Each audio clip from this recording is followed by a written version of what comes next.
Hello, welcome back, everybody, to another episode of the Jagged Edge. This is Ian here, along with Chris. What's up? Hey, what's cracking? What's going on? What's crack-a-lackin'? Depending what part of the U.S. you're in, or if you're around those, do you get those pistachio commercials? Okay, no, I don't. How did you get to pistachios? I don't know what you're talking about. Hang with me here a second. When I was living in Illinois, there would always be pistachio commercials that would come on, and the tagline at the end of all of them would always be "Get cracking." Oh, and it just became a thing to me. Whatever. But I always saw those commercials there. I haven't seen those in a while. But all right, oh well. There it is. That's all right. That's what we're here for. We're here to connect pop culture. Yep. And talk about it, even if it's lame.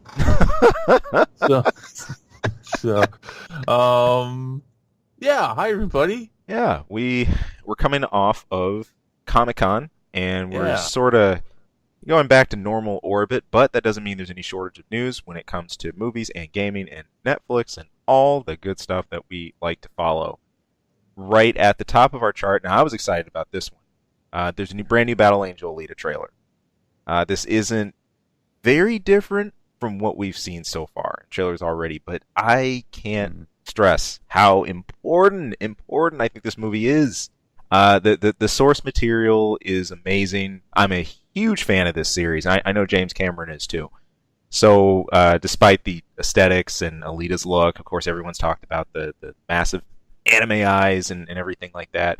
We get a little bit more here, a little bit more of the prehistory about Alita herself being discovered in the scrapyard, being filled in more in her situation where she's at. And this seems pretty faithful to the original manga, the original story. If you followed it, you'll notice some of the characters and some of the hints at her time playing rollerball, and also hints at her Damascus blade and her the specialized body that had been designed first by, I was about to say Professor Nova, but that would be wrong. You are Nova spoiling everything. I am. That's just source material. Just source material. Well, that's funny though, because here's the thing. Let me say this. Yeah.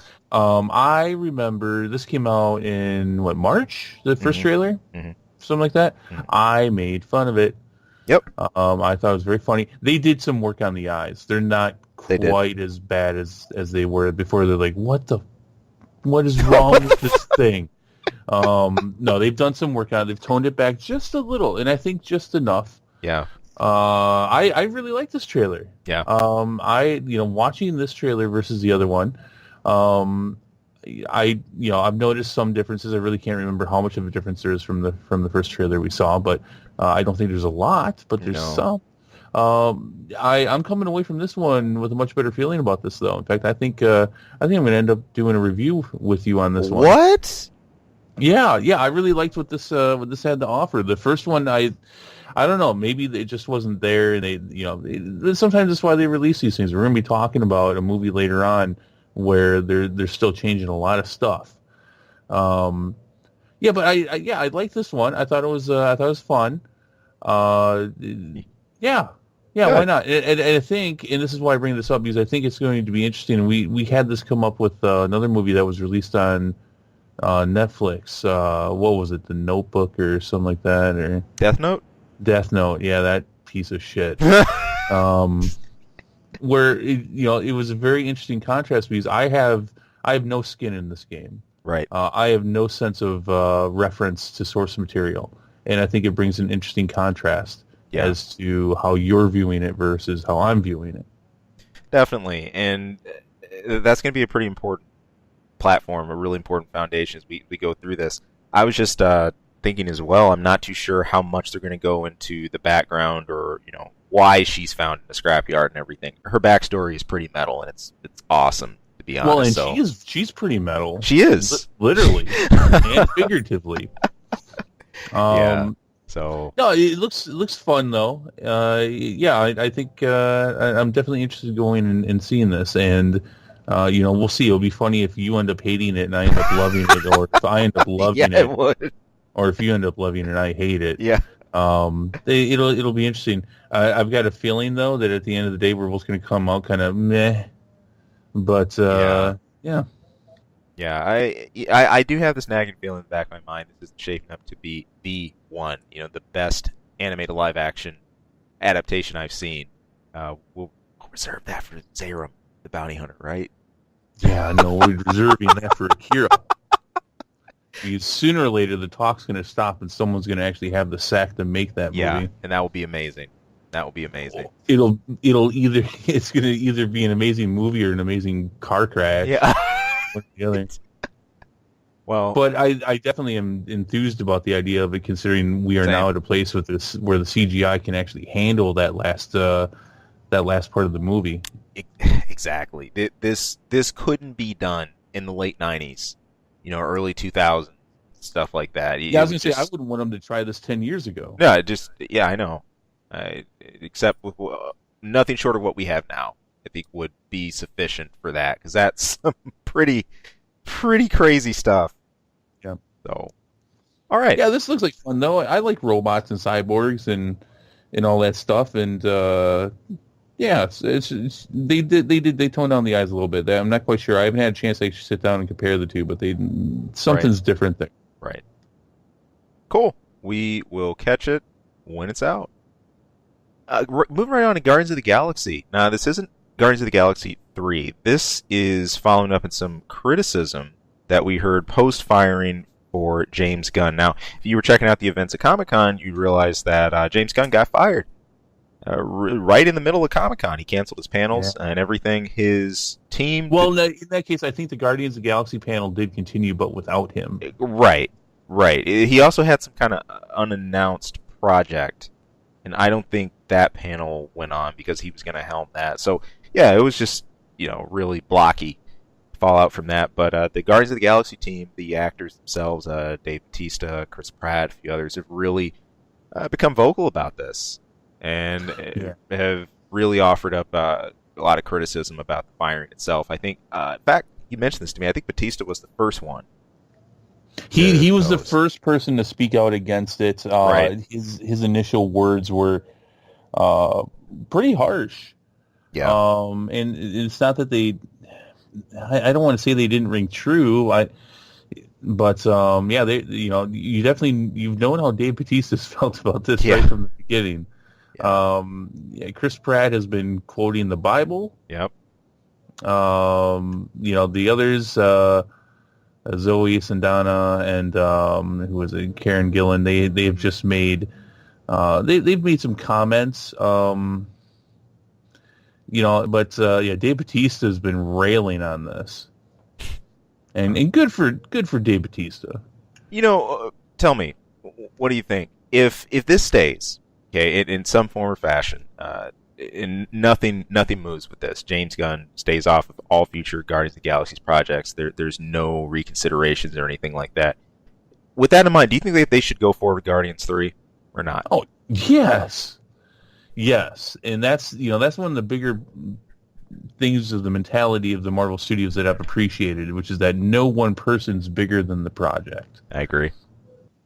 No, one thing that I love about this franchise is that it's that overall vision of what they built. And as you're saying, you're not going to let, whether that's one actor, I think back to an Iron Man, the original actor for Rhodey, who was going to be doing War Machine, being him off the project, or if that's a director, or if that's someone in the executive crew, the ball keeps rolling, doesn't stop. Yeah, he came out acting like his shit didn't stink, and they're like, all right, see ya. And I think they would have done the same thing with Robert Downey Jr. as well. And that's not to say that you don't go in and you don't haggle with negotiations and such. I'm not saying that, but the way he tried to strong arm the whole thing, considering his role and considering where they were in the MCU, was kind of ridiculous. And it's not. They've replaced bigger actors. I'm forgetting the names right now, but guys who have played the Hulk, who have played Bruce Banner. That's a big deal. That was not even a thing when they replaced him for Avengers. Right. It's because that guy wanted a certain amount of creative control that he just wasn't going to have in a large movie like that he had in The Incredible Hulk. Right. The second movie that came out for the MCU, just months after Iron Man, where a larger MCU franchise was just a glimmer in their eyes. Definitely. Yeah, and it wasn't that he put together a bad movie either, but it's like, all right, we have a plan and we have a vision here, and we're going to go forward with it. All that being said, I think James Gunn is going to end up being brought back. Yeah. I think Disney and James Gunn are going to work this out. They're going to find a PR way to make this work. Yeah, and I'll go there as far as the contrast, because a lot of people are contrasting this with what had happened recently with Roseanne. Yeah, and yeah. I'll go there with that. And obviously you start getting some political stuff, and that is sprinkled in here. We're going to avoid that because we don't talk about politics here. Right. If we can avoid politics when we talked about the Purge, we can avoid politics here. So,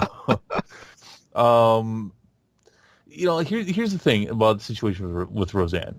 They brought her back. ABC they brought back her show, and they fired her because of some horrible comments that she made. And I think that's a non-political way to statement. sum it up. Yeah, she made some horrible statements, and they let her go. Here's the thing. So James Gunn didn't make a horrible statement. He made those statements, which were absolutely horrible, 10 years ago. Right. All right. Roseanne had a long history, not even 10 years ago, but going back past 10 years and further for decades, having made statements like that. They knew they were playing with fire when they brought her back. Yeah. And quite honestly, I even though I was enjoying the show and looking forward to at least checking out the spinoff they're going to do without her. Sure. They knew they were playing with fire. Yeah. They knew it. And she had a long history of it. And in fact, it was in her contract that she not continue that kind of stuff, to which she obviously did. That I didn't know. Yeah, it was actually in her contract. That being said, the stuff that James Gunn said was absolutely horrible. Right. And I mean, they've got to make this okay. And it sounds to me like, as much as those things were horrible things that he had said, from what I'm hearing from other things, the kind of things that he does now, and the kind of things that he shoots for, and the kind of things that he strives for equality and for equal rights, right, both politically and in the workplace, it sounds like he is genuinely a very different person. Right. From the person who made those comments. And I think that's the contrast, and that's the difference. And I don't think the two really do compare very well. I get it at face value. Words on Twitter and fired. Right. And that's people make that contrast. But that's really where it ends. Right. These are two very different people, very different situations. That being said, I think they're going to try to find a way, and I think they should try to find a way to make it okay. But they can't just be like, hey, he's back. They've got to fix this, right, and then bring him back. But I think ultimately he will. Fair enough. When I look at this, I look back and compare some of the prior knowledge to this, because I really think the way a lot of this is casted is. All of this is suddenly fresh. This was suddenly discovered, and therefore you have a sudden decision. Look, there was some. I know there was another event. I looked into this a little bit. It was I think when he made his script for Romeo and Juliet, and during this time Disney actually knew about some of his old tweets. In fact, also a pretty sexist post that he'd written, and I think he deleted this. It was called something like 50 superheroes you'd want to have sex with or whatever. Then he got slammed for that. But anyway, there were all these little micro controversies with that and some of the early scripts, and there was no problem with that at the time. So yeah. Part of it comes down to a bit of an equality issue. It's like, hey, if you spot a rotten apple, hit all the rotten apples, not just the most rotten of the rotten apple. Like, if it's be consistent with that line of punishment or that line of delivery if you're going to do it. I just would have thought back then in that time, if you're applying that to this case now, that would have already triggered then. But just looking at the whole thing, so yeah, no, it's tough, and I think ultimately it comes down to what we were saying when we were talking about this in last week's show. Is that what, people, stop posting such stupid Yeah, shit just on Twitter. keep that out of your public feeds. Right. Like, It's you know, we talk on, you know, we do podcasts and we do reviews and stuff, and I obviously say a lot of shit. You know, I talk a lot of trash, but I mean, the stuff that most of these people say is like, God, you're dumb. Yeah. Why are you so stupid? You know, I'll say my opinion and I'll throw in some swear words and an occasional F-bomb, but you know, and I know it's out there, and you know, we're still in the dark corners of the internet, but you know, right. that's going to change. But all that stuff is still out there. Yeah, it is. And I back it. You know, even, you know, and if I don't back it anymore, I'm like, yeah, that was stupid of me to say. You know, but that being said, realize what you're doing. Yeah. And, you know, because we're always talking be conscious. I mean, we're talking about entertainment. And we made a conscious decision when we started, you know, when we planned this thing out. Like, we're gonna stick to that stuff. We're not gonna talk too much about rumors. We're not gonna talk too much about gossip. We get into that maybe every once in a while. I mean, this is actually about as close to it as we get. Yeah. And you know, but it's like, look, you know, we're not here for that shit. You know, we're here to share our opinions on you know, a lot of pop culture. You know, but yeah, if you're gonna be careful, don't be stupid. Occasionally you'll get something like this that just happens to hit really close to home for us. Both of us love following Marvel. We love following the works of the MCU. And when something like this is affecting Guardians, well, of course we're going to know about it. So I think it's just a natural bit of progression. Chris, I give you a partner too already because you're Godzilla. You're related to Godzilla at least. So that's okay. It's okay with me. So every once in a while I stomp down a building. I don't mean to. Yeah. I don't mean to. I didn't know there was people in there. Just trying to do your monster thing, man. That's right. People got to be like that. All right. Hey, speaking of rumors, this was all you because I have a whole lot here. What's up? You were telling me there's some kind of news, some rumors buzzing around for Star Wars. Lots of Star Wars news and rumors came out. So first, let's talk about what's related to what we were just talking about. Because my favorite director, Rian Johnson, decided that he needed to take down over 20,000 tweets off of his Twitter page following what had happened with James Gunn. Yeah. I wish I would have known what was on there. Like, what did he get rid of? What horrible life-ending, career-ending shit did he just take off of his Twitter? The internet will find it. I would have loved to have had it and sent that over to Lucasfilm. Get that guy out of there. Oh my gosh. It must not have been too bad. You know, when he reached for a comment, I can't remember exactly what he said, but something along the lines of, well, you know, in today's world, people look at the things that, you know, basically what we just said, which was that, you know, if you're gonna have a career, you're gonna be in the public light, be careful what you say. So he took down over 20,000 tweets. So whatever. There was probably something career-ending in there. You missed it. All the Star Wars nerds, which I know a lot of you guys are probably pretty good at computers, you missed it. He spent all that time bitching about how Star Wars is shit now, and he didn't take any time to be proactive and find that horrible stuff on his Twitter account. He could have gotten rid of him. I missed it too. Yeah. So, I guess I can't blame him. All those people who want nothing to do with that guy, why would you go through his Twitter?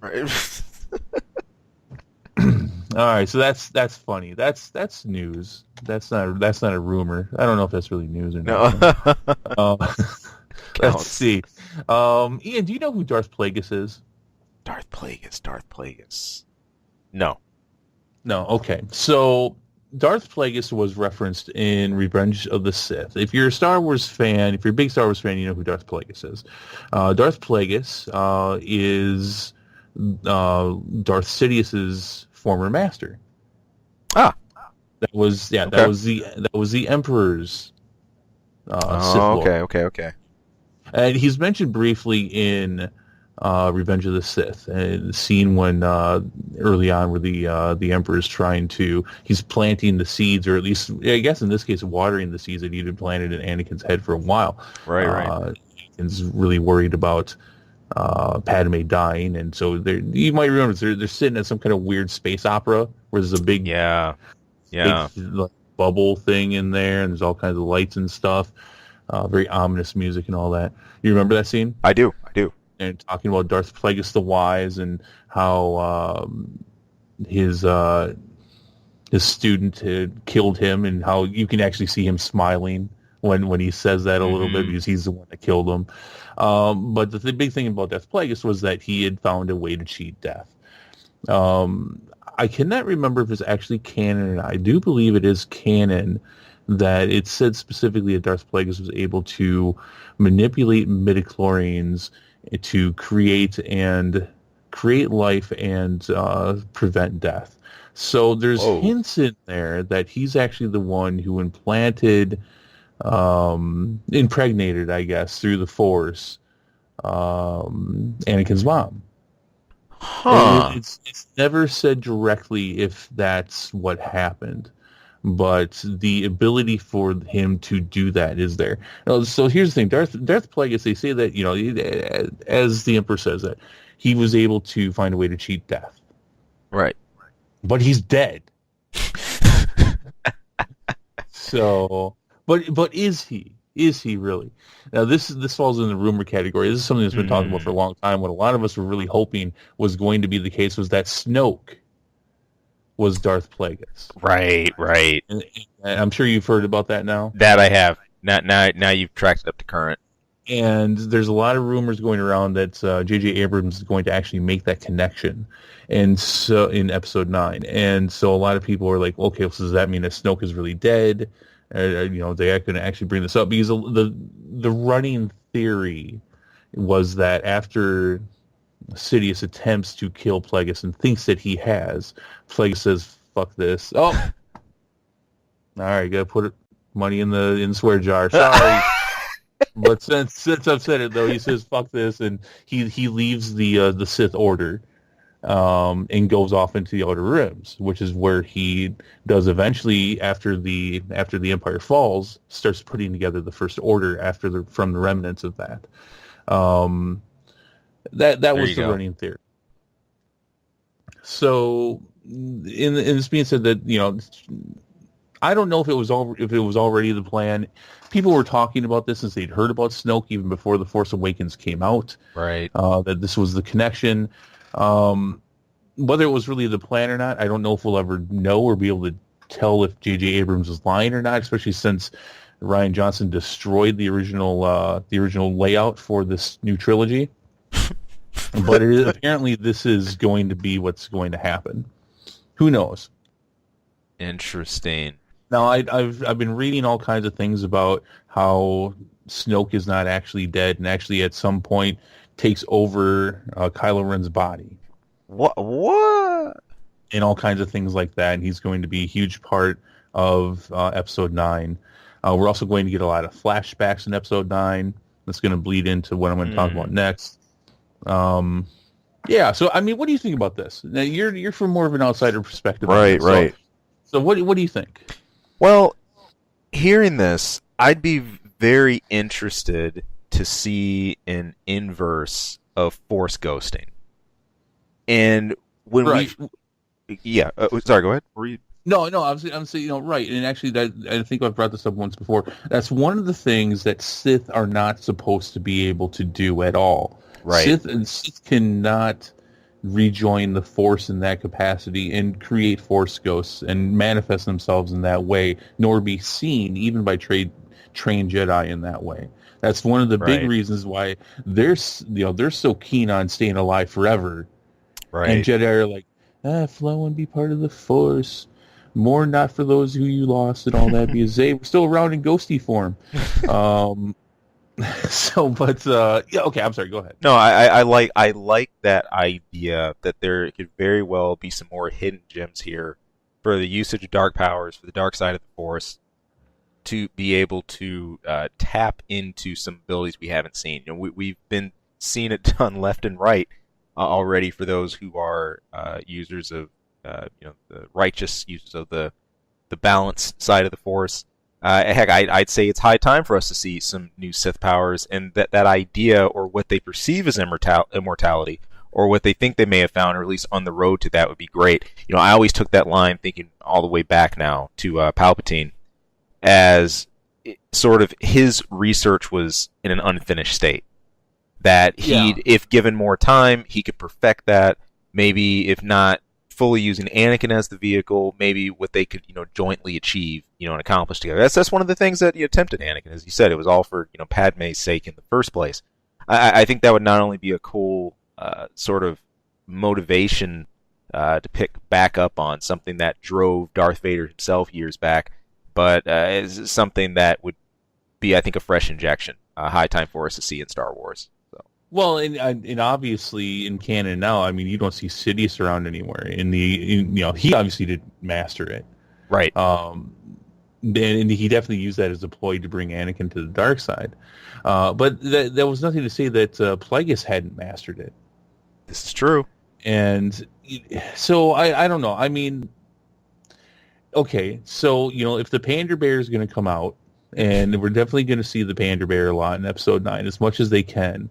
At least they should, but not too much. Just bring Luke back. Yeah. Just bring him back. Right at the start, first couple of minutes. just bring him back. Now this could be interesting. And it's a connection that needed to be made, and it's why a lot of us bigger fans were upset that we got the feet cut off from under us with this whole Snoke thing, because this could have played out really cool, and there really needed to be a Snoke and Luke confrontation, because really, I mean, that really is the beginning and the end of the whole thing. You got Kylo Ren and all that stuff, but Kylo Ren's busy with Rey and whatever the hell they're doing, and they're talking about some kind of Force kid between the two of them, which is really stupid. That's all I'm going to bring for that, because I think that's all BS. But yeah, I mean, that confrontation really needed to happen. And maybe it will. It's not gonna. But maybe it will. So that's a thing, and that's a thing that's going around. All right. Also, things that are going around. George Lucas is apparently helping out with Episode 9 now. Hey. Yeah. Well, in some capacity now. No kidding.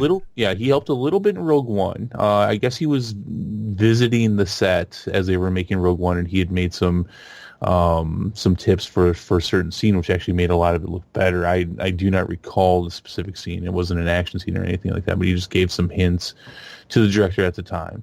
And he did the same thing, apparently, for Ron Howard in Solo. Although this was more of an active thing. This wasn't just, hey, George Lucas is on set checking it out. Ron Howard had actually seeked him out to get some advice. Smart move, Ron Howard. Look at that. See what happens when ego goes away. Solo's a good movie. It is. No, it is. I enjoyed it. It had to be the sacrificial lamb. Yeah. But I'll buy it on DVD. Yeah, sure. I'll enjoy watching that again. Sure. Yeah. So J.J. Abrams has apparently seeked out George Lucas again. Now I don't know how that really plays out, because I mean, he can't be happy with where things are. No. I can't imagine you sit down with George Lucas and say, like, what can we do to make Episode 9 better, and you don't end up in a 10-hour meeting with George Lucas. That, this is just imagining that scene. That straight up transcends egg on your face. Yeah. Man. I can't even. But I don't know. I mean, we are talking about professionals who have been working on these things for decades, right. Or at least George Lucas. I would say that he honestly, if he could sell it, he could divorce himself enough to actually give them advice, even on a certain scene or certain elements. Sure. So that's a thing. All right, I got a few more here. All right. No, I'm not done yet. The cast list for Episode 9 came out this week. And part of that is because they began shooting, I think they began shooting this coming week. Yeah, which is about a week or two behind schedule, but that's fine. Carrie Fisher is in that list. All right. Along with Billy D. Williams, as everybody had thought and been told. Mark Hamill is in that list. Yes. Doesn't specifically say that he's alive, though. This goes back to what I was saying, that there's a lot of talk about how this is going to be very flashback heavy. Flashback Luke is not going to cut it. No, it won't. Like, don't even. And if you bait the Star Wars fans with flashbacks to go see that movie, Yeah, your franchise is done. I was about to say, I get the feeling if you bait that flashback, you will have a flashback of the last disaster as you see it happen again in Yeah. front of you. Don't even think that baiting the fans that are upset about you killing Luke and the disaster that was The Last Jedi, don't even think that baiting them with a flashback is going to make things okay in the slightest. All right. The Last Jedi lost hundreds of millions of dollars as it was because a lot of those guys did not go see the movie again. They will do the same thing. You're just going to reset the situation. Yeah. They'll do the same thing again. In Episode 9, we'll lose hundreds of millions of dollars because they won't go see it multiple times again. And then they will never, they won't watch your shows. They won't go see any more movies. Baiting them by showing them a flashback of Luke in the trailer, and then it just ends up being a flashback, and he's not, you didn't solve the problem. You didn't fix a thing. That's not good. That's not smart. That's what I'm worried about. That's what I'm really worried about, because I said, what they need to do is they need to, in the first trailer, they need to show Luke and they need to, show him igniting his green lightsaber. Yep. They could, and that could be a flashback. You will have hundreds of thousands of Star Wars fans walk out of your movie the moment they realize that's what you just did. That's not going to work. No. That's not going to cut it. But interesting, though. That being said, they're saying that Lando's going to come back because Leia's going to be dead, and that's what's going to bring her back. Although I don't know how that works. It all depends on when she dies. They're also saying that a lot of the stuff, all of the stuff that we're going to see from Carrie Fisher is going to be like comes from like about an hour's worth of shooting, an hour's worth of film. Right. That they didn't use. A lot of it had to do with Republic stuff, the new Republic stuff and all that. So they've gone back, and this is the third time they've gone back to shoot at this location now, and I forget the name of it. It's in Europe, where where Yavin 4 was their last base, from the New Hope, and then they went back there for Rogue One. Right. Where so they're there shooting again. All three of the main characters are there: Finn, Poe, and Rey. And Rey is, by the way, supposed to look very different, unlike anything we've seen before. So I don't know how I feel about that. But we are talking, I think it's 4 or 5 years in the future now, if not even more. So wow, and she's a very different character now. She's all Jedi'd up, so she's looking very different. And there's a big scene that apparently is going to happen at this location. It's going to be the same place that it was before. It's the old Rebel base. And there's the First Orders after them. There's going to be big explosions. And I think Lando's supposed to be there too. I'm not sure. Because obviously I'm not behind the scenes on this at all. So right. But this is not a rumor. This is fact. They're shooting this. And lots of explosions and lots of fighting and stuff, and all three characters together. Sounds cool. Do it right. Yeah. Just do it right. Just do it. Do it correct. Yeah. So hey, I got one question for you before we leave Star Wars. Have you thought of at all? Because I think I know how they can do it. I think I'll bring it up next week. Yeah. Because I don't want to spend the whole day talking about Star Wars. Have you thought about at all how they could bring Luke back? Because I think I got it figured out. I think I cracked that nut.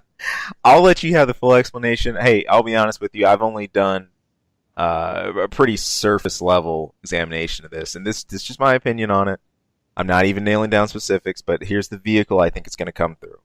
I think the vehicle for that is going to be giving us a more defined version of Force ghosting. Exactly everything that's behind that, because we've sort of had this mysticism surrounding it, and it's always been left at that. I'm looking for some sort of hard fact, a hard turn about that, as to why Luke is able to sort of revert that and make it back. Should he do that? But that's how I think it would go down. I honestly have not bothered to put enough thought of like exactly how that would work out. Because I wrote a whole thing. Now this I want to hear. This I want to hear. This I want to hear. I'm going to share it next week.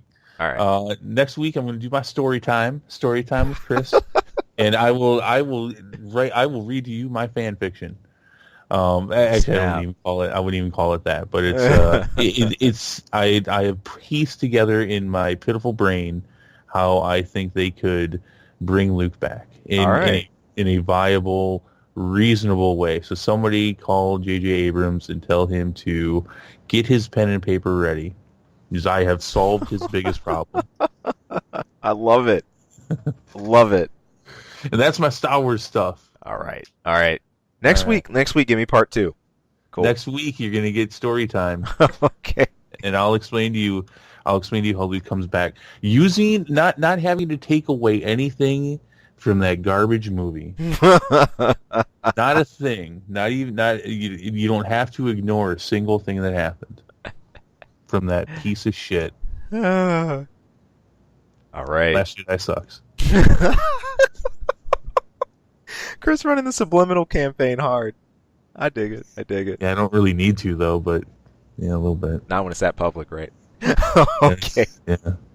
All right. Hey, another thing we're looking at that's going to be having some uphill struggles. The Joker movie. Now, at least I think so, because there's a lot of unclear direction on this and where it falls and everything. But Robert De Niro is apparently in talks to be in this. This is a report from Deadline. That he is at least at the opening phase of trying to maneuver how to get himself. No, they're almost done. And negotiations. Actually, they're almost complete. Yeah. All right. Yeah, they're almost done. He's apparently going to be playing a talk show host, and is going to be a pretty critical part of the Joker's formation. So yeah, you immediately got that feeling too, huh? That this sounds stupid. Yeah. I mean, I have to say, I thought, considering the context, and I'm not surprised at all that Scorsese's bringing in Robert De Niro. I mean, he almost can't make a movie without him, right? But then I'm like, but honestly, that irks me, because it's like, come on, this is not. Now that worries me, because I have a feeling that you're falling back on the things you like to do. When you're already kind of doing a mobster movie, so you're already kind of doing what you like to do. Right. Take yourself out of your comfort zone a little bit and immerse yourself in the culture that is the Joker. Right. And I don't, and then the whole thing with the talk show host, that's kind of. That's one of the That's one of the last things I'd look forward to as a trigger to Joker. That. I don't know, that you have to flesh that one out a bit more. That needs some more bones on it. That doesn't. Yeah, it does. That doesn't make much sense. I'm not gonna rail on it yet, but you're a movie that I already think does not need to be made at all. Yeah. And then you got this. This is. I'm seeing more and more like, this is gonna be really bad. Yeah. Another crappy DC movie. Why not throw another one in the fire? To the DC, and not DCU anymore. The worlds of DC. There you go. But this isn't part of the worlds of DC. That's, yeah. See, I think this is all clever marketing till when we get the Infinite Crisis movie. At this rate, we're going to need one. Yeah, you are. Just collapse everything back down and just restart.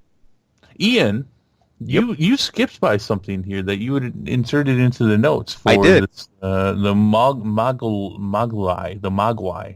Mowgli? No, the Mowgli. Yeah, the Jungle Book movie. Anybody who thank you for that. Anybody who remembers the first, because I believe this is the follow up to that. But from what I've seen, and I was trying to figure out if this was necessarily a full sequel or a prequel. Anyway, this was set for big screen, but Netflix actually got the rights to this. Now we're going back on a couple of times this has happened, even in just this year beforehand, about films that have had either a simultaneous release or they get a exclusive rights to Netflix in a streaming release instead. A movie that we reviewed, in fact, has happened with Annihilation. And Annihilation, that was when things sort of crept up on it, because they actually did not have Netflix in mind when they launched that. And they said, there's even some things we would have shot different if we knew we were going to be on Netflix as a big screen debut. Oh, I know. Oh, Isaac's going to be upset. Yeah, he's probably cheesed off about this. He was really looking. Yeah, he's a huge Andy Serkis fan. He was looking forward to this. I guess he's going to be upset. He's going to have to wait, but now he's not going to be upset. He's going to get it for free. So, but here's one reason this is important. You know, this was on the 2018 slate to be out by October this year. Now it's pushed back to 2019. It'll be, a Netflix streaming event. And, I just wonder if this is one of those cases. I know this was an issue with rights being passed, but I'm really curious, and I haven't seen anything yet, about the actual directing crew, those who put this together. The producers, how much of this did they plan? Is this a movie that they feel that can adapt real easy? Right. Didn't you see that this was this had to do with Disney? This was...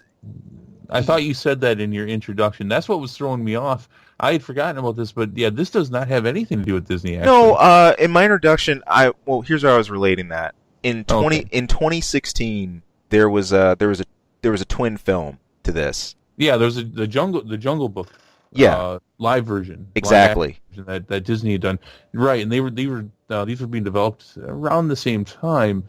That Jungle Book was really overshadowing this, though. Right. Yeah, that's. I'm actually slated to review this with Isaac because I thought it was interesting enough, but yeah. Yeah, all right. Jeez, I wonder what was happening to this thing. I'm not sure. I mean, this is going to be enough of a departure for the film we had a few years back to really make this stand out and make it distinct. But no, there's been something happened behind the scenes with this to trigger all of it. I just found it kind of interesting. That's what was throwing me off because I could have sworn you had something. You said it had something to do with Disney, and that's going on Netflix. And all of Disney's stuff is supposed to be leaving Netflix by the end of this year. Right. So that's what was throwing me off about it a little bit. Never mind. See, I'm an idiot. No, it's good. No, not an idiot. You've already stated that you can't read, but yeah, not an idiot. Last Jedi sucks. It's horrible. Oh, I told you I watched it again recently when it was on Netflix. You did. It's shit. It's just shit. Oh, it's such a turd. This is a moment in film history. You look back at this and just see one of the mightiest franchises ever. Oh, yeah. Brought low, man. Brought low. Have you watched it again? No. You should watch it again. Okay. It's amazing the second time around. It's like, wow, they did that, huh? Because I mean, when we watched it the first time, we had the Star Wars beer goggles. Yes, we did. Yes, we did. And when I watched it the second time, I had them off, but it was a crappy version. But giving it some time, and knowing what I know then, or knowing what I know now, watching it again after so long, it's like, God, this is just. Again, it's still very pretty. It's a good looking movie. Yeah. But there's a lot of holes. Yeah. Gaping. I'm sorry. So we're talking about Jungle Book? No, man, no. Hey, get this. If you run into him before I do, no, actually, I'll be running into Isaac before you do. I'll let him. I'm gonna let him know about this. We still got to sit down and do our review for MI6. He's just busy. Stuff got pushed back, but I'll let him know about this. I'm curious if he has any other thoughts on it. So. Well, yeah, I mean, he's been a big Andy Serkis fan since Lord of the Rings, and I think that's where that actually comes from. So I mean, not he's a big Lord of the Rings fan, but he loves the work that Andy Serkis does, and rightly so. There you go. The man of 1,000 faces, basically. It's so yeah. He's going to be bummed about that. He has told me on several occasions he's really looking forward to that movie. So, all right. So you still get to see it, but some other time. Right. Yeah. All right.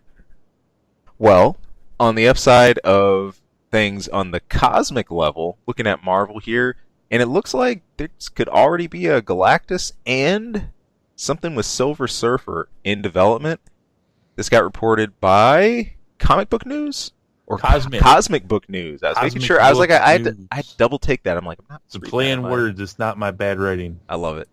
This is a report from this week that 20th Century Fox, an employee there, says that Disney already has 2 of their Marvel licensed characters unofficially in development. Now, Marvel Studios themselves, they've made attempts at deals with Fox to try to get this straight. Earlier on, there were rights to Galactus and Silver Surfer. This has been something that's been hacked through since 2012.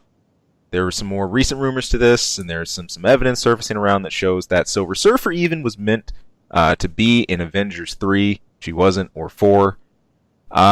Here's the question of the day. I mean, hey, are we going to see these characters pop up once the merger gets actually done? How are they actually going to get introduced in the MCU at large? Look, I've been saying this for a while. Whenever we start talking about cosmic level corrections, you start looking at the fallout of what's happened in the most recent Avengers movie. We're looking at Captain Marvel, things like that. I don't see how you cannot start pointing towards Silver Surfer and Galactus when you start scaling up like this. Mm-hmm. Rather, at some point, one of them, if not both of them, have to pop up. It's almost kind of weird that. And I guess I would have to go back. Maybe there were some vague references, but I don't remember any references. There should be, at least since we've had 2 Guardians of the Galaxy movies and a Thor Ragnarok, there should have been some reference to Galactus. Yes. Even a very vague one. I mean, it's Galactus. He's the devourer of worlds, literally. He puts a little ketchup on it and he eats your planet. Yep. I think what we're gonna get for Avengers 4 is we're gonna get a Galactus / Silver Surfer reference in one of the after credit scenes, and I think that's where it's gonna start, and it's actually going to end up being for Fantastic Four. There you go. But I think that's what we're gonna get, and they have time to do that. And yes, I think they actually have had these characters in some sort of development for years now. I think they've had some kind of plan. They've been trying to get these 2 for a while. I remember years ago hearing about them trying to make deals. Ironically, with Daredevil, for Fox, because Fox had Daredevil. It's like, hey, you want Daredevil a little longer? Yeah. You want that Daredevil? You want that Man Without Fear? You don't have to make your movie.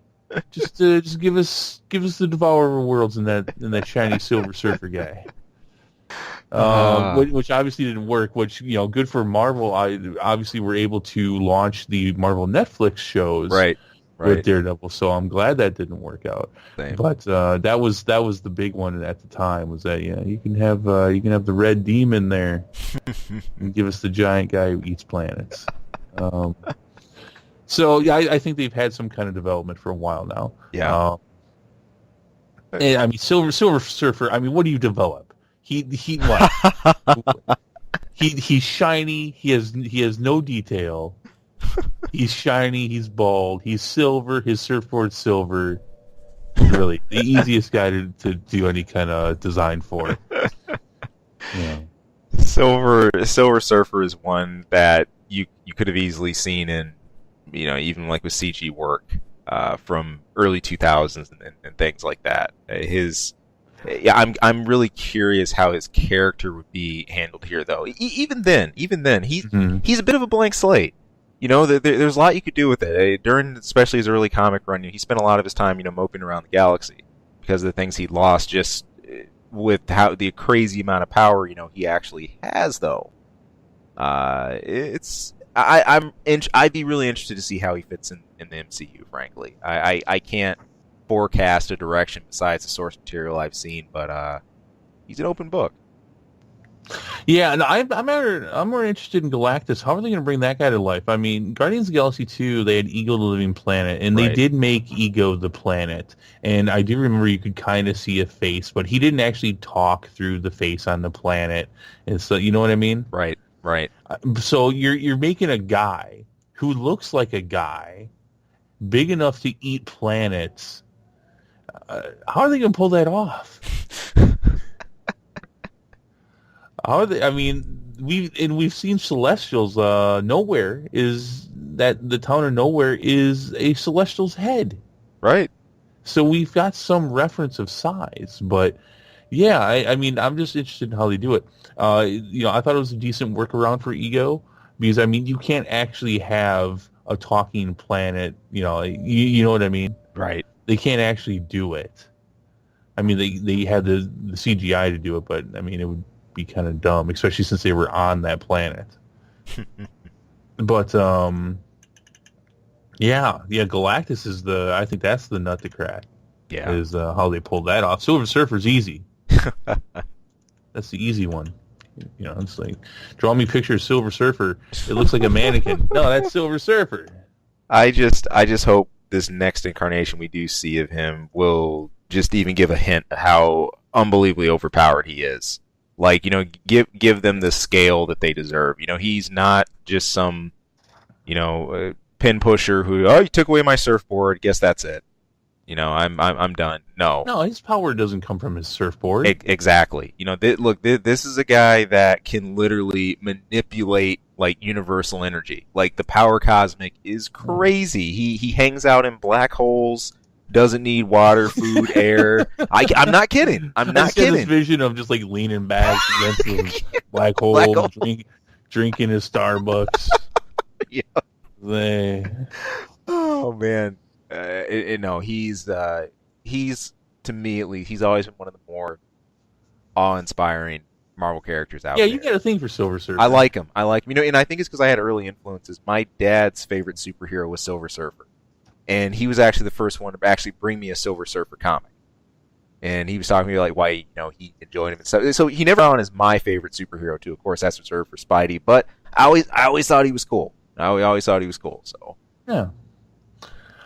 Yeah, I think that we'll get these two. They'll pop up in a Fantastic Four movie somewhere down the line. There will be some big reference in an after credit scene. Nothing that shows any imminent doom for Earth or anything, but right. They're gonna poke the bear in an after credit scene for Avengers 4 easily. So, and I know that's not much of a you know, it's not a far leap, but that's how I think they'll do it. Cool. Yeah. Well, something that might have to make a far leap to even get out of the gate.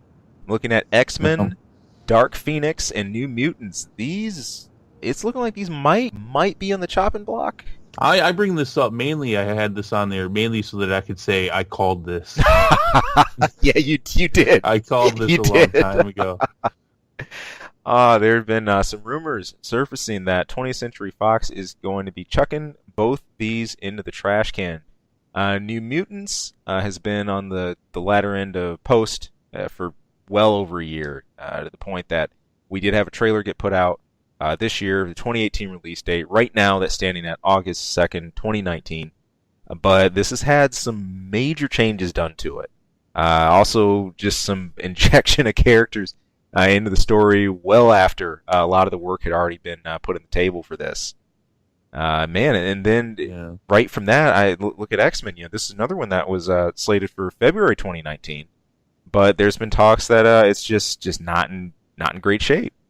And then you got the Disney Fox merger looming over. You know, naturally shareholders are going to be, you know, jockeying about that, agreeing what they're going to want to do going forward. But hey, you know, look, all this together, it's a chance this might not make it out at the gate because they know at the end of the day what's at stake with these. Yeah, we're not going to get New Mutants.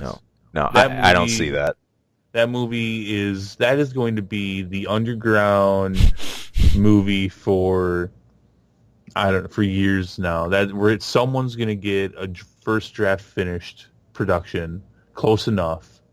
Because I mean, when they were showing if they're showing trailers, they're fairly close. Yeah, they have an understanding of what they want to give out. Someone's going to get a draft out for an early draft of New Mutants, and that's going to be on the internet, and that's how you're going to see that. They'll never release that movie. They're not going to want to spend the money. And when I say they, I mean I wholly mean Disney. If that has an August 2019, that's Disney's movie at that point. So that's Disney's New Mutants by August 2nd next year. You're not going to get this one. No. There's not enough interest. There's not a lot of named mutants on there, and by named mutants I mean like really popular ones. This movie, which I thought half the reason it was going to exist was to try to push an X-Force movie after. That's not even what it's about. Disney's not big into making horror movies, which is what this is. This falls in a superhero / horror genre. No, you're not going to. X-Men Dark Phoenix, here's why I say now, because I was on the fence with it before. Here's why I say you're not going to get it. Because I still think it's still gonna be Fox's at that point. Right. I think the merger is gonna happen sometime, yeah, latter end to second quarter of next year. Right. I think mainly because there's so much bad mouthing about what this film has turned into. Yeah. You didn't use the word I put in that notes, which was the word I keep hearing over and over, which is unwatchable. I think what was it? Apocalypse came out was the worst grossing superhero movie of that year. Yeah. There's not momentum for this. Yeah. People want to see the Dark Phoenix done. They want to see it done well. There's not enough credibility with Fox to do it. A lot, right. And those who do pay attention to these movies, what they know, whatever they're going to watch is the last time they're going to see these characters, because they're going to just reboot them. Yep, they're going to get rebooted. So, and I don't think Disney will keep a single one of them, not even a McAvoy or a Fassbender. They won't. Just Deadpool. Right. They'll keep Deadpool, and that's it. They'll reboot them all, as well they should. And I think they should give it at least 5 years. Just give the X-Men a fucking. I'll say it again because I already had to put money into the square jar. Give it a fucking rest. Give X-Men a rest. And let Logan lay in peace, please. Just give him a rest. Just take all the time to figure out your cast. Pick the perfect Cyclops, Professor X, Wolverine. I think Fox, they fell into a whole bunch of good actors the last time when they started this in the late 90s, and then again with First Class, and then they screwed the pooch on that. Just take your time. Your MCU's got all the time in the world to do what it's doing, and then you can. You're going to inject Fantastic Four, and then you're going to bring in the X-Men. Yeah, take your time. I think they should start it as a TV show and do TV shows and then use that same cast to also do movies. That's the great untapped frontier that we're still looking at Marvel. That is the one thing that they have not been able to do yet, and I think would be awesome. Just to really make that bridge and not pander around it, not tiptoe around it, have that direct link. That would rock. I'd love that. You could have just an expansive cast. And do the whole 26 episodes a season that you get on broadcast TV, because you've got all those X-Men. Yep. And then pick the right ones that you want to use for a movie and make that movie. It's funny because there you go. Because in animated films, especially in anime, this happens all the time. Very long-running series, especially the shonen series that go on for hundreds and hundreds of episodes. I think back to like Naruto, One Piece, Dragon Ball, etc., etc. They'll have these large story arcs in episodic form, but then you'll have a movie, and you usually have a big movie release, and then you'll come back. They varied over time of how much of that ties back into canon, on and off, but. This is something waiting to be mined. It's going to be a gold rush when someone's able to do it right. They can do little little series following one or two X-Men on the internet, little things like that. Also, do it. They've got it right here. You can't do that with you could do it with the Avengers, but you have the opportunity to launch the big multimedia giant franchise thing with the X-Men. You've got it right here. Take your time. So here's the thing with because this movie I'm hearing is so bad, which again, that is rumor, right? But does Fox really want to throw likely $100 million plus in advertising for a movie that most likely is good at best, right? They're going to spend $150 million on special effects, $100 million plus on marketing. It's I just don't see it. I just don't see it. I don't see, and for a franchise that they're about to lose, right? I don't know. I guess seem like a good move. Yeah, I guess at the end of the day, I don't really see. I guess the question is, can it break even? Can it at least break even? Right. I don't know. I really don't know. So I'm still kind of on the fence with Dark Phoenix.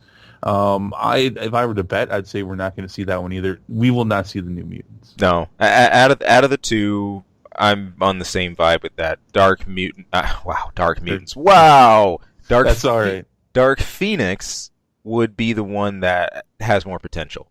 That's a character I think closer to a lot of people. It's not just more known story wise too, but that's just flat out awesome.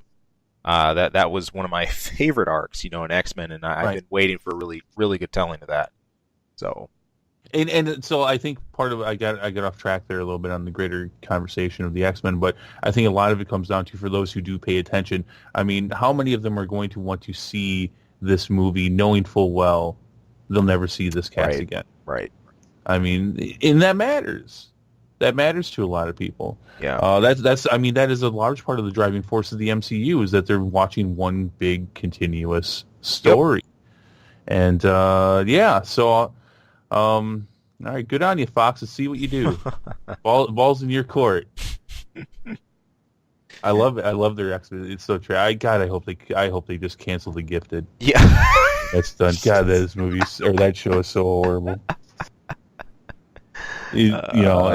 Just take The Gifted and Cloak and Dagger and take them on the back alley and just shoot them.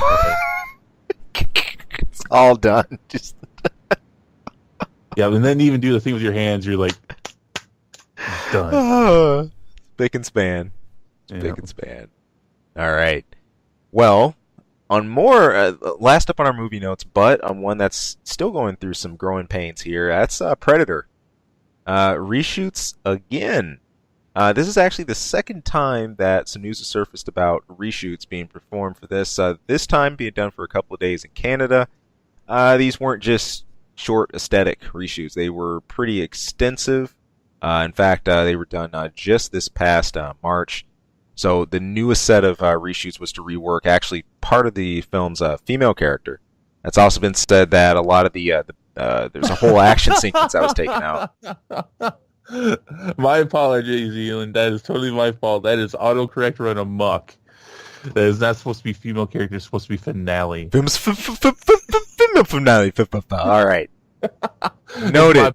That's my bad for the notes. All right.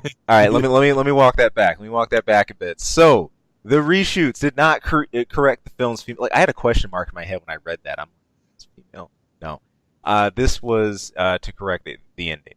And then the finale, and there's been a whole action sequence taken out, along with several of the hybrid creatures just removed from the film straight out. Now, I kind of chuckle at that last part because the pitch for this is about the Predator evolved, how the Predators changed, new Predators, super Predators and stuff like that. So it's like. Which I hate, by the way. Yeah, for the record. Yeah. It's hard to make that theme enticing enough, but I hear that and it's like, okay, well, did you plan a small army of these things?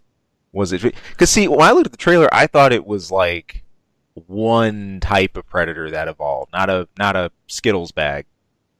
Well, and it doesn't specific. I'm not totally sure if that means that it's other predator hybrids, or maybe don't they have sure there's other species and other animals from their planet. Maybe it's like some hybrid. Don't they have some kind of hybrid dogs we've seen or something too? Crazy stuff like that. Yeah, so I'm not totally sure if they were hybrid predators. But again, for the record, I hate this whole hybrid, genetically altered predator thing. I think in Predators, when they showed us different clans and different types of predators, that was the way to go. That being said, it has not been lost on anyone in the last 30 years that these are some of them. These are supposed to be the biggest monstrous killing machines in the universe. Right.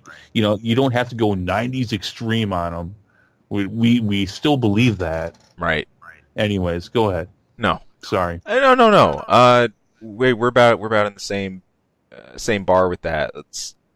This is one that had a really tentative first trailer. Didn't enjoy it a whole lot. The successive trailers have picked up some more steam for it, and they've been better for this. But I just wonder if some of these decisions are gonna make this whole more appealing to the whole general aesthetic Predator always gives off. The whole appetite for the film you get. The thing that's dogged me the whole time is, even with those improvements, I'm not fully feeling that vibe that I got in Predator 1 and 2. This has got too many cooks in the kitchen written all over it, quite honestly. That being said, I actually don't mind. I don't mind that they're going back for reshoots again. I want to believe that they're at least attempting to listen to what the fans are saying and trying to adjust accordingly. Whether they actually do adjust accordingly is the question. But yeah, sure. Go change the ending of your movie. Whatever. Yeah. All right. That's all I got. Yeah. Not fair enough. You are in a better place than I was with this, but yeah. Yeah. You know, I don't know. Why do you have to have DNA altered predators? They're freaking predators. Yeah. They're predator aliens. It kind of made sense. It was see. Now I'm going to go off. See, I was trying. Here we go. I was trying to avoid this. It was kind of cool in the non-canon Alien versus Predator sequel when we got the burster, the hybrid burster, the Predator Alien chest burster that came out. That was cool. That was okay. That was fun. Because you're not making a DNA. Well, you are making a DNA altered predator, but it's you know what I mean. It's something altogether different. Right. That was neat. That's not this. So why are you doing this? Why? They're bad. They're badass enough as they are. I don't understand it. Maybe they have a good reason for it I haven't seen. Maybe I'm getting upset over nothing. Right. Trying to calm down. Last Jedi sucked. Oh boy. Yeah. Well, hey, I figure when I'm in doubt, I turn over to gaming. I bet hopefully there's some more sunshine rainbows over there. Yeah. Looking. Is there? Sorta. If you're into Overwatch, there is. Now, if you're big into first-person shooters, and heck, if you have followed minutely Blizzard's Overwatch, you would know that this is a FPS that has kicked off like wildfire. Now, I've seen this played like on some like the live Twitch streams they have like for tournaments and stuff going on at cons. They have PAX and other places like that, and the crowd really gets into it. They love this. This is pretty much the I almost want to say like the Rainbow Six or like Counter-Strike for like animated shooters.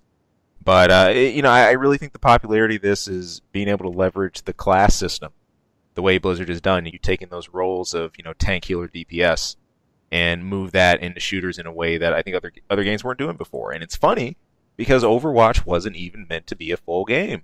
The way it started, it was just sort of this offshoot with some like loot crates, and now it's what it is today. And one thing has moved into what it is today, that's a freaking Overwatch League with national and international grand finals with gigantic prize pots, and that's what we're looking at this weekend. This is being played in the heart of Brooklyn. This has a $1 million prize for the winning team, and the total prize pool across all stages in finals totals $3.5 million. Now, this is live. It didn't start terribly long ago. Right now, should still be on ESPN's family of networks, and it's going to re-air on ABC if you missed it. About the teams playing, I don't know squat about them, but I did take a note. It's Philadelphia Fusion versus London Spitfire. I've never even seen them play live. I love those names. Those actually feel like those. See, now you get a lot of weird, and not I love the gaming culture. Don't get me wrong, right? But you get a lot of weird names. You do. I love those. Actually feel like video game team names. They do, don't they? Like professional video game team. I like those. That's fun.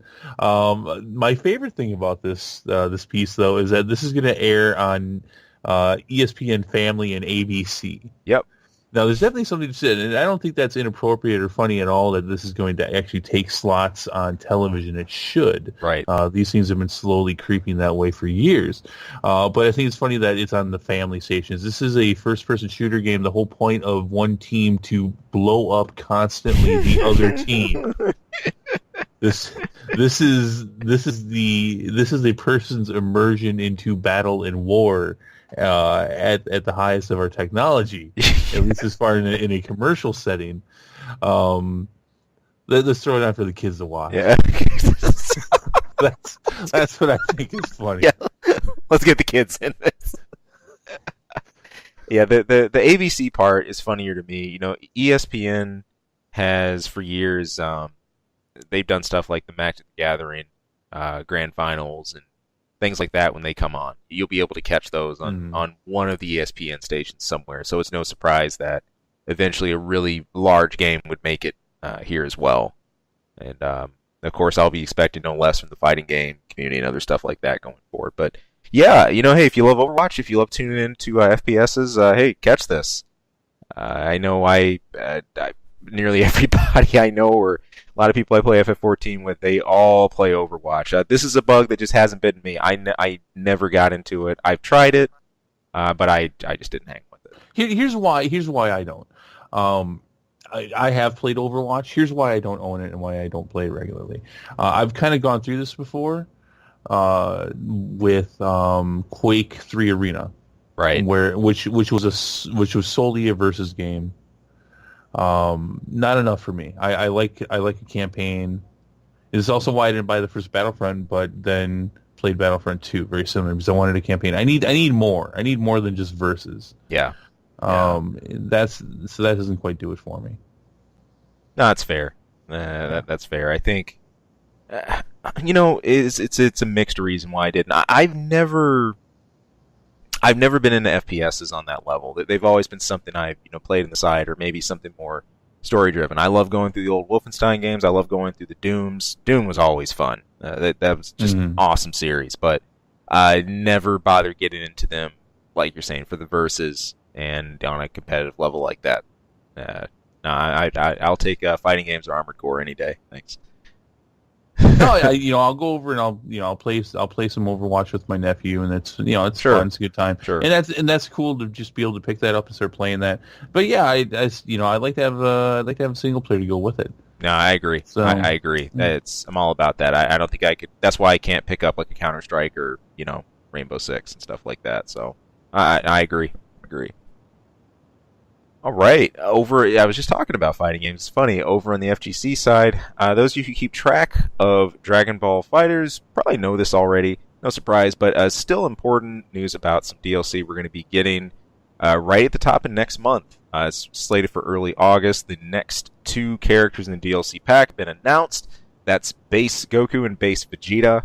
Hey, if you follow the FGC at all in any capacity, this is a game that's popped up at every single tournament. In fact, this is pretty much effectively taking the place of Marvel right now for the huge flub we had with the issues with Marvel vs. Capcom Infinite.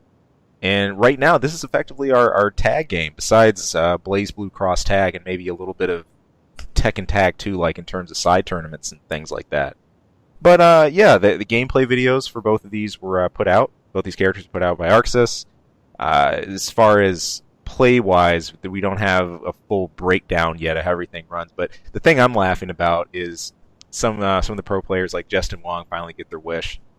You can literally run an entire team Gokus now. There's so much Goku that you can Goku while Gokuing. There's so much Goku. Out of context, which is where I'm coming from. It just sounds funny. Yeah. You can run an entire team of Goku. There's all this Goku's going to be coming out of your butt. Well, pretty much. Well, let's count. Let's see. You got Super Saiyan Goku. Now you have base form Goku. You have Super Saiyan Blue Goku. And then you have the lookalikes. And then you have, what was it? Zamasu / Super Saiyan Rose. And then you have Goku's father, Bardock. So there are effectively 3 out of those 5 are Goku, but 5 Goku-like characters in one game. What is a Goku? Is that a person? Are those like different versions of a person? Yes. Or okay, so I'm thinking, I thought it was more like a Pokemon, where it's like, I don't know. Goku's the main character, Dragon Ball. Oh.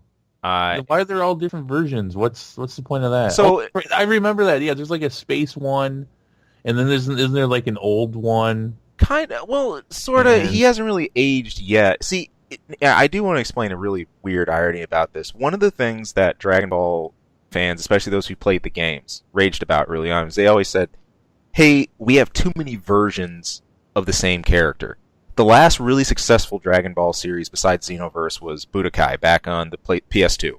It was, you had your story and you had your verses, and it was pretty popular when it came out. And all three of them were. It was a trilogy of games. But that's one thing that drove people nuts. You had so many different versions of the same character. It felt like, all right, this is like a huge character select, but there's Goku, there's Goku, there's Goku, wait, there's Vegeta, there's Vegeta, there's Vegeta, there's Vegeta, And yeah, but aren't they like clones or something, or from alternate universes? No. Oh. Nope, not this. Oh, I don't know what the heck is going on. See, that's what makes that funny. I think one thing a lot of people were looking forward to about this game, Dragon Ball FighterZ, was maybe being able to take those super forms just all in one character, not having a separate character for every form. And see, let's just count. This is kind of crazy when you think about it. The main character, Goku, okay, he's got Super Saiyan, all right? There's Super Saiyan 2. There's Super Saiyan 3. There's a non-canon Super Saiyan 4. Then there's Super Saiyan God. Then there's Super Saiyan Blue, which is aka Super Saiyan God, Super Saiyan. So you have like that's 6. All in. I'm not even done with the rest of them yet. So many Gokus. Sounds dumb. But no. It's seriously, it's a crazy situation. Something I expect to see in fighters was just having like one character and you're able to scale up, like go different super forms. And it's funny because ArcSys themselves said they were trying to stay away from that when this started. We don't want to have a roster with a bunch of versions of the same character. We know that's happened in the past. But they did it. and yet it's happened here. So money. Here's the thing, though. As annoying as it is, they're not going to get crucified over this. Look, the reason I think this is even happening, the Japanese player base specifically has been very vocal about wanting base form Goku and base form Vegeta, and ArcSys is doing. So at the end of the day, look, people are going to go along with it. This is not going to kill this game's popularity. It's going to keep going strong. You will continue to see it at events, and it's going to keep doing its thing. So, all right. Yeah. So we'll see. We'll see. And as seeing this played last combo breaker, I think it'll be. This isn't going to change how accessible it is either. That's something that attracts a lot of people to it. So, all right. Yay! Well, I'm Super Saiyaned out, man. It's time for an info minute.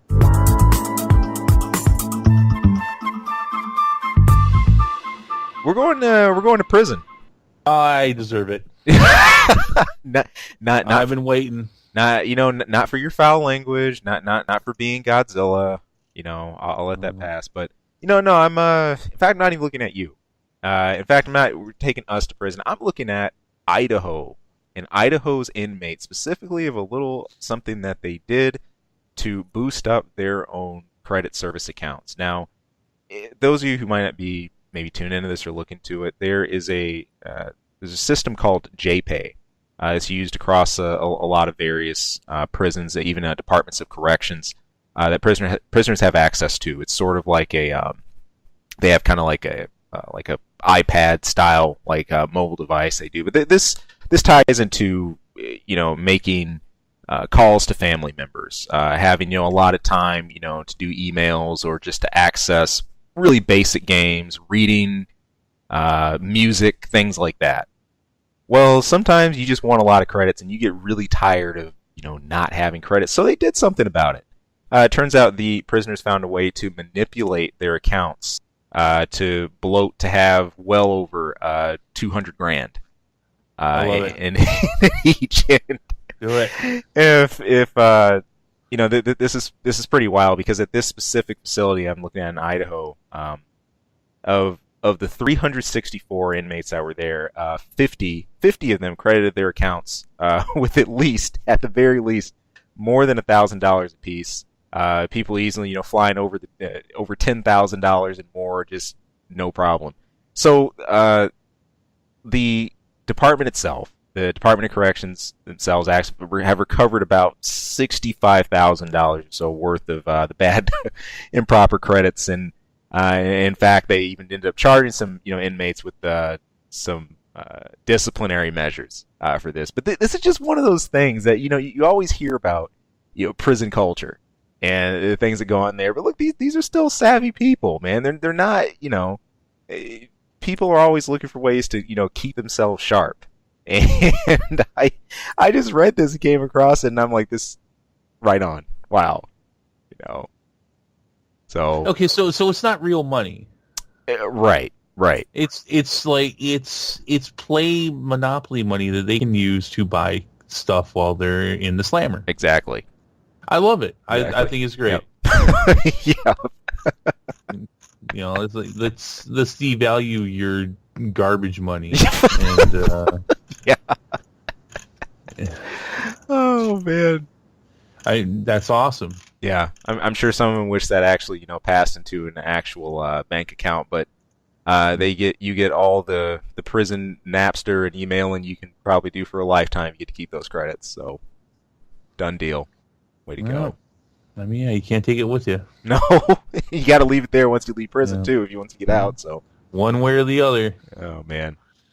So, alrighty, that's gonna do it for us though. It's been another fun one. Hey, thank you all for tuning in. Be sure to stay tuned right here for the rest of our upcoming reviews. Isaac and I are going to be hitting up Mission Impossible 6. We're going to be doing that review a little later tonight. I hear it's good. Yes. Before I went, I looked at the Rotten Tomatoes score, and I was pretty blown away by that. And I went and checked it out. You know what? Comparing this with just the straight-up action films we've seen, I look back at Death Wish, I look at Equalizer. This is the one for this year so far. This I'm going to say it right here. I was surprised to see something competing with Equalizer so quick with this. But I guess I shouldn't be, because MI is... Look, this is a property that's gone on for 6 movies now. Here's the question that I and millions of other people who aren't going to see this movie have, is that was Henry Cavill's mustache worth the tens of millions of dollars that Warner Brothers had to pay to cover it up? Was it worth it? For all the pain, all the monetary pain this mustache caused, I paid so little attention to that mustache. It wasn't really. It was a non-issue. I overlooked it. I chuckled when I first saw him pop up on screen, but so all right, that's disappointing. I mean, it looked good on him. Was it? Yeah. Well, was it epic though? Was it millions of dollars of someone else's money? Epic. No. See, to make it epic, here's my argument: you need handlebars on it.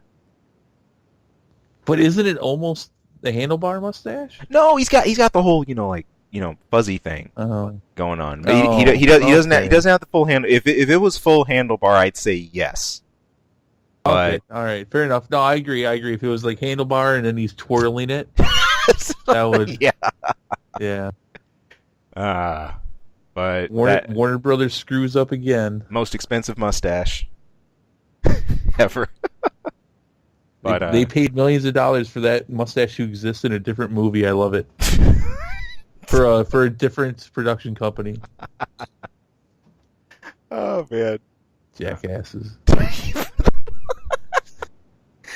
Stay tuned for more Chris Assault too. And hey, I'm waiting for story time next week. So please come back for that, because you're gonna get a follow up to what you heard right here this weekend. I will tell you how they can bring Luke back without ruining a single thing in that garbage movie. You don't have to take a single bit of it back. I came up with the whole thing. The whole thing. Doctors hate him. Seeing just 6 easy steps. Why? No, I'm not even gonna do an infomercial here. That's all it's to it. Hey, thank you all again. Take it easy. We'll catch you soon. Hey people, thank you for tuning into this episode and taking a listen. If you like our content, if you like what you're listening to, there anything we go over, hey, please, we would not only love to hear more from you, but it'd be great if you could throw some support. You can subscribe right below. Also, you can toss us a line anytime. That's ksawmedia@gmail.com. Of course, you can tune in for our channel anytime for movie reviews, game reviews, a lot of random wacky stuff.